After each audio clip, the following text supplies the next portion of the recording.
Hello everyone, this is Varsha and welcome back to Mastermind. तो guys, इस particular video में economics का तुम्हारा आईसीएसई 2025 बोर्ड एग्जाम्स का आंसर की हम लोग डिस्कस करने वाले। तो बेसिकली एमसीक्यूज का हम लोग सोल्यूशन डिस्कस करेंगे।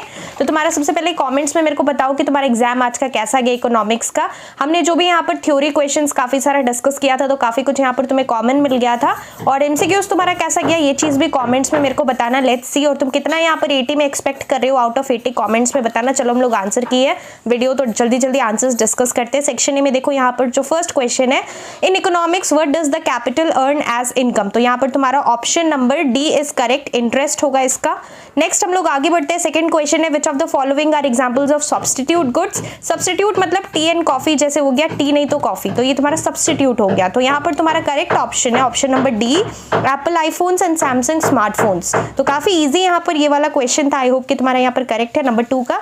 Let's move ahead to number 3, assertion and reason है। फर्स्ट है, mister Gupta earns a fixed income every month but he tends to get adversely affected during inflation. और रीजन यहाँ पे दिया है, the prices of the goods and good services and the cost of living does not rise in the same proportion as income during inflation.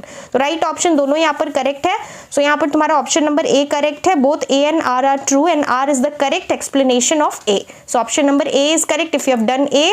If you have written A then it is correct. Question number 3 का option है ए।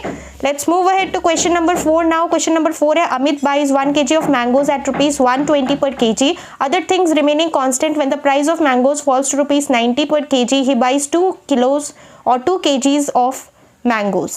Amit's choice in the given situation shows which concept? Expansion of demand होगा, option number D correct है।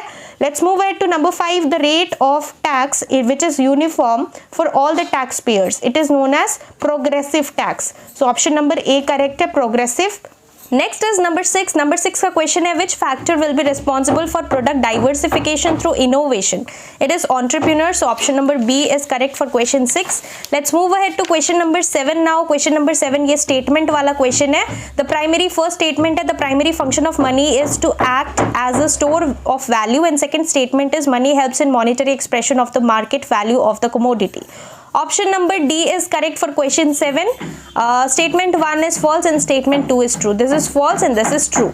Next हम लोग आगे बढ़ते हैं। Number 8 का ये हमने काफी बार यहाँ पर डिस्कस किया था लास्ट वीडियोस के अंदर। इको का जो मैंने इंपॉर्टेंट क्वेश्चंस का वीडियो बनाया था, BIS stands for bureau of Indian standards. मैंने तुम्हें बोला था सारा फुल फॉर्म्स अच्छे से देखने। सो आई होप कि तुम्हारा ये वाला राइट होगा, ऑप्शन नंबर बी है।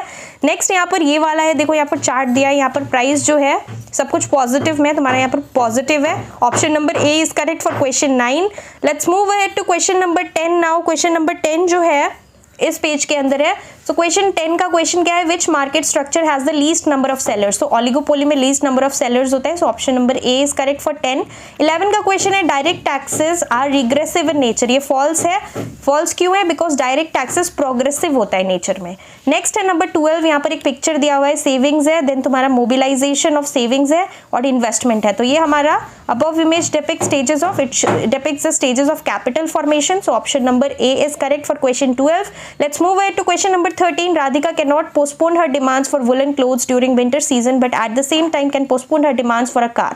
This is because her demand for woolen clothes is inelastic. So option number B is correct. It is inelastic. That is why she cannot postpone her demand. Next हम लोग आगे बढ़ते हैं, number 14 देखते हैं। तो question number 14 क्या है? Let's see quickly. Question number 14 है, study the relation in the first pair of words and complete the second pair. तो फर्स्ट यहाँ पर दिया हुआ है, revenue earned by government through railway fares, ये तुम्हारा कमर्शियल रेवेन्यू है। तो ये वाला जो है तुम्हारा revenue earn through special assessment, ये तुम्हारा एडमिनिस्ट्रेटिव होगा। So option number C is correct for question number 14। Next is number 15, efficiency of labour shows the productive capacity of a labour whereas division of labour shows dash of labour, it is specialisation of labour. So option number A is correct for 15। Let's move ahead to number 16। This is the last MCQ guys. Identify the type of debt raised by the government for organizing relief camps during natural disaster. So it is unproductive. So option number B is correct if you have written unproductive. तो तुम्हारा right है।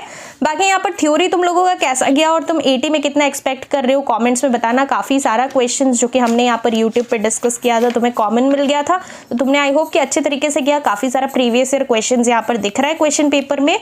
Define ये सब हमने discuss किया था। Indirect taxes, then demonetisation हमने discuss किया था, ऑब्जेक्टिव्स भी डिस्कस किया था। मैंने बोला था कोपरा अच्छे से करने, तो 2 फीचर्स यहाँ पर पूछा गया है।